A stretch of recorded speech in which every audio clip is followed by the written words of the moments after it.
Hello everyone, my name is Marinko Spasojevic, and in this video I will show you how to use OpenTelemetry metrics to gain insight into the health and performance and even issues our applications may be experiencing.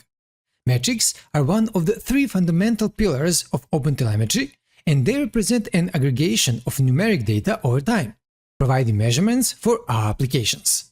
In this video you will see how. As usual, if you like the video, please don't forget to hit the like and subscribe buttons. It helps me a lot and supports the channel as well. Now, let's continue with this topic. As I already said, a metric is a measurement of a service or application that we capture at runtime and aggregate over a given time period.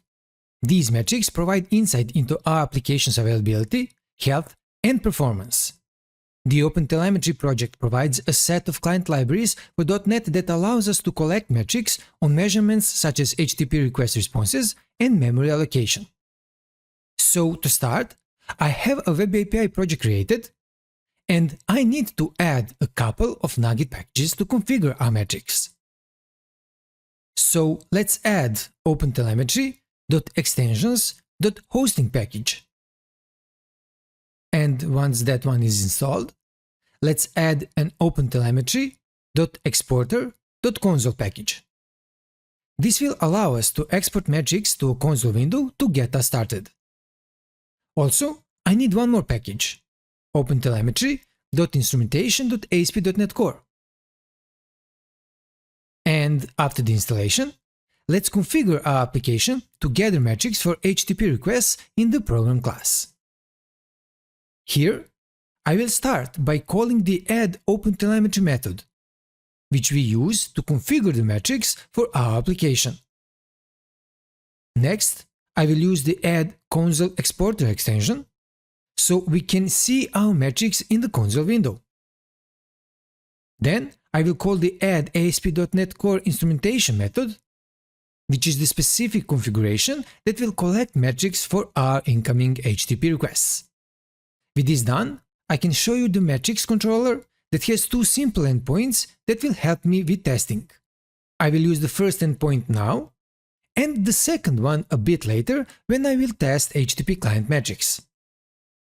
Now, let's run our application and make a request with Postman to API metrics incoming, and check out our console to see what metrics have been generated.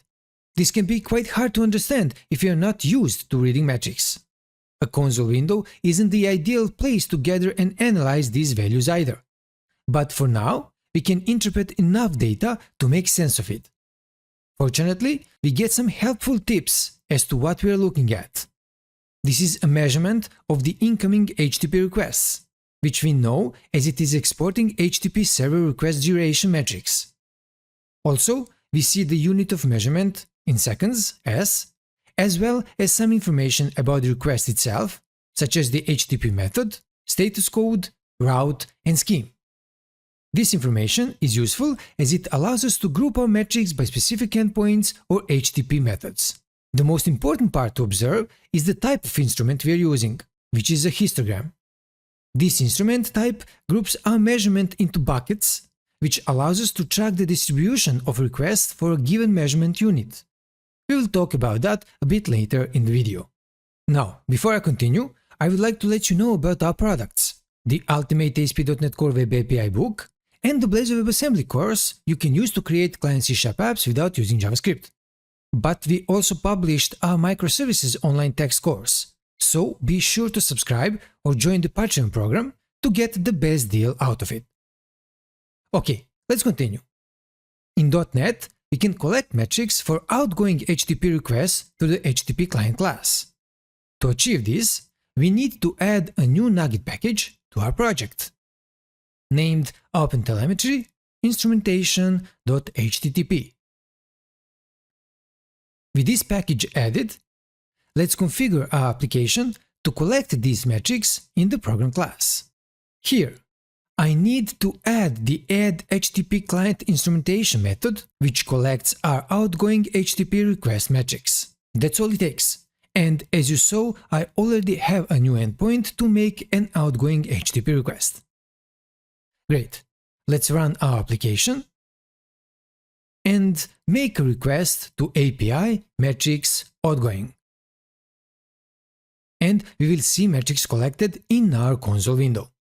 This is very similar to our incoming HTTP request metrics. We know this is for outgoing requests as it is measuring the HTTP client duration. Almost everything else is the same. Now that we have instrumented out HTTP requests with metrics, let's look at runtime metrics for our .NET application. With runtime metrics, we get some interesting measurements, such as the count of exceptions that have been thrown or the number of thread pools that currently exist. To gather these metrics with OpenTelemetry, we need to add the OpenTelemetry.instrumentation.runtime nugget package to our application. With that added, let's configure our application in the program class. So let's simply call the add runtime instrumentation method, and that's it. This time we don't have to send any requests. It's enough to just run our app, and after a few seconds we can see all the metrics printed. This is not a full list of measurements the library provides for us, but it gives us a good idea of what to expect when we look at visualizing our metrics, which we will look at next. Additionally, OpenTelemetry provides a great way of logging to gain better insights into our applications. For that, you can watch my video linked in the description below. Okay, to visualize the data we've seen previously, I will use an open source tool called Prometheus. To use the tool, I need a configuration first, and I prepared it inside the Prometheus config.yaml file. Here, I first define the intervals at which Prometheus will scrape our application for metrics. Then, I configure the host address that Prometheus needs to scrape. By default, our application will provide metrics for Prometheus to scrape on the metrics endpoint.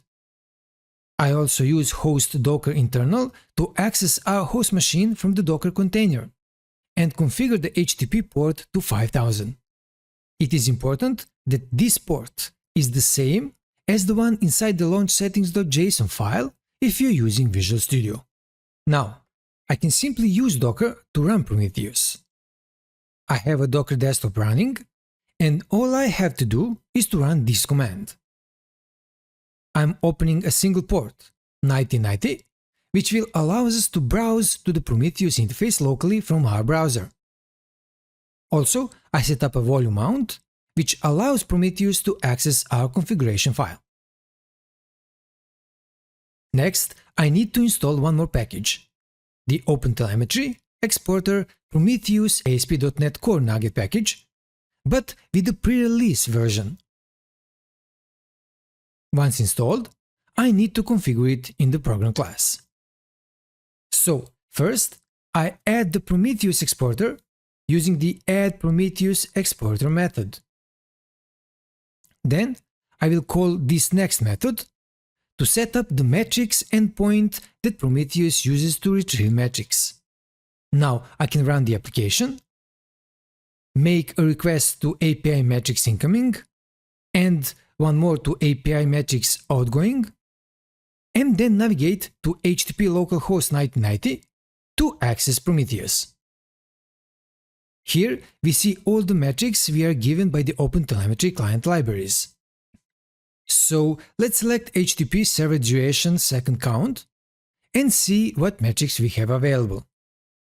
We see the request to our two endpoints. This is much easier to work with than the console window, as we can now create queries and basic visualization for our metrics.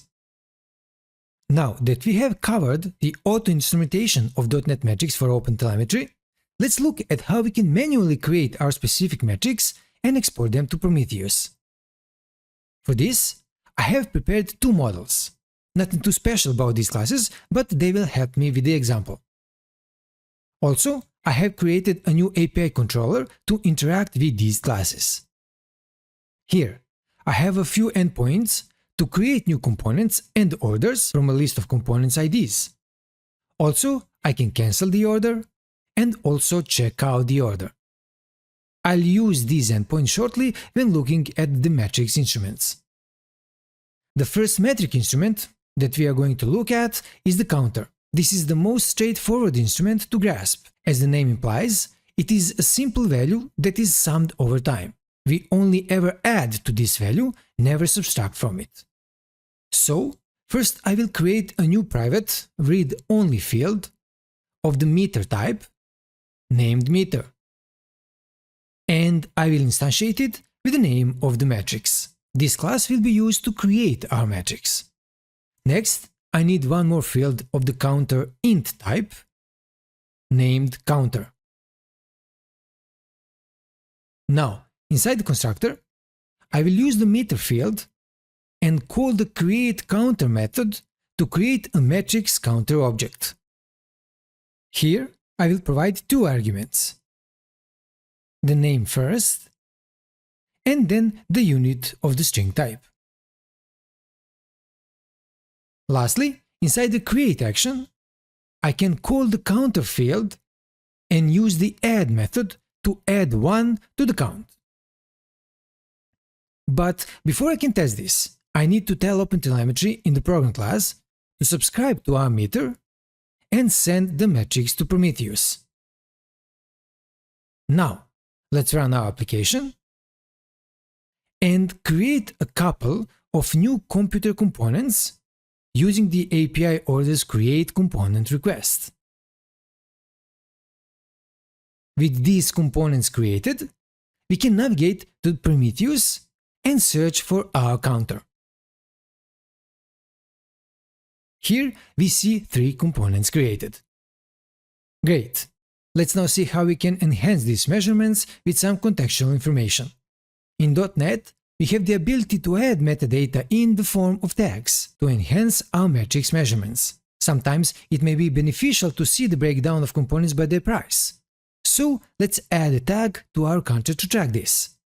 So let's extend the add method with the key value pair .create method, providing the types for the key and the value, and passing the key as the first argument and the value as the second one.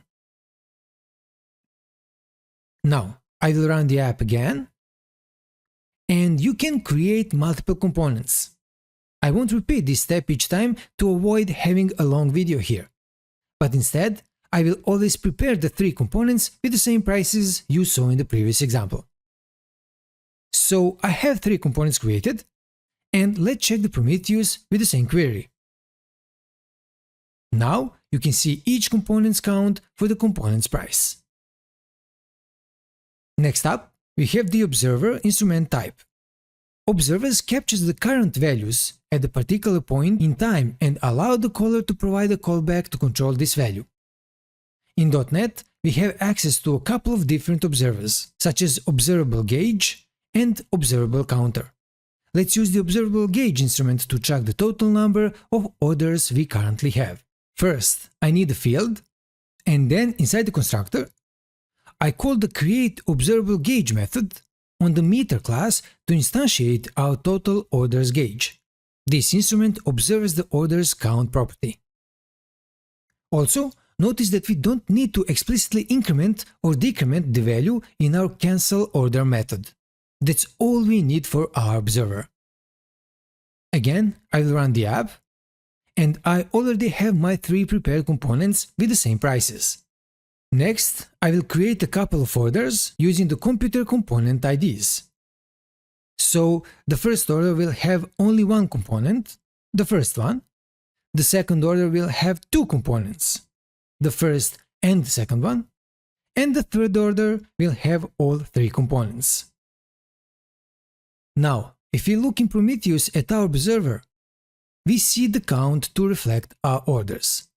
But if I remove one order, for example with ID 1, and check the same observer in Prometheus, you can see the count is decreased, even though I didn't add any specific code inside the cancelOrder endpoint. Excellent. Let's move on. The final instrument we'll look at is the histogram. Unlike the counter and gauge, histograms track the entire value distribution of a given metric. Using histogram gives us flexibility to view our metrics in different ways, such as percentiles, standard deviation, mean, max, etc. So I will add a new field here of the histogram int type and also initialize it in our constructor, providing a name, unit, and description like we did for our counter and observer instruments. Lastly, in the checkout action, I use the record method to record the total count of components added to the completed order. Okay, I will run the app again, and I have prepared the same 3 components and the same 3 orders as I had in the previous example. So all I need to do is check out one of the orders. Let it be the second one. Then I can revisit Prometheus, and inside the Metrics Explorer window, just type components. We see 3 different components. So let's check the count first. We see the total number of orders checked out. Now let's check the sum, and the number is 2, which is equivalent to the number of items for the checked out order. Since I checked out the order with ID 2, which has 2 items, this is the correct number. Finally, let's check the bucket. By default, the histogram creates buckets of 0, 5, 10, 25, 50 and so on. As we are tracking the total computer components of an order, it is very unlikely we'll make use of these larger buckets. So let's customize that. Inside the program class, I will use the addView method to configure the histogram buckets, providing the name of the histogram instrument, components per order, and our custom buckets with the explicit bucket histogram configuration class, where for the boundaries property, I will create an array of integer numbers that represent each boundary. Now, again, I will run the app, prepare all the components and orders, and then check the second order first. After the checkout, I can check the metrics. Now this is a lot more readable.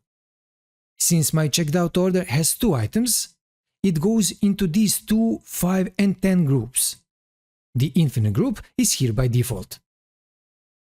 I can now check out the first order, and if I inspect the metrics, you can see the values for the 2, 5 and 10 groups are 2, and group 1 has a count of 1. This is because the last order has 1 item, and it fits into all 4 groups 1, 2, 5 and 10. Finally, if I check out the order with ID 3, you can see different values, because the last order has 3 items, and it can only be applied for the 5 and 10 buckets. Awesome!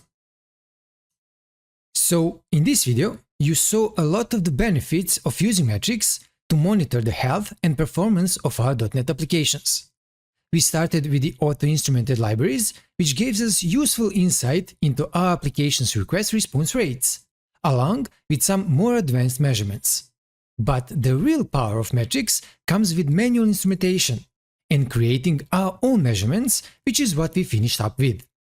If you liked the video and found it useful, please don't forget to hit the like and subscribe buttons and the bell button to receive notifications of my future videos. Thank you for watching and stay tuned for new ones to come. Until then, all the best.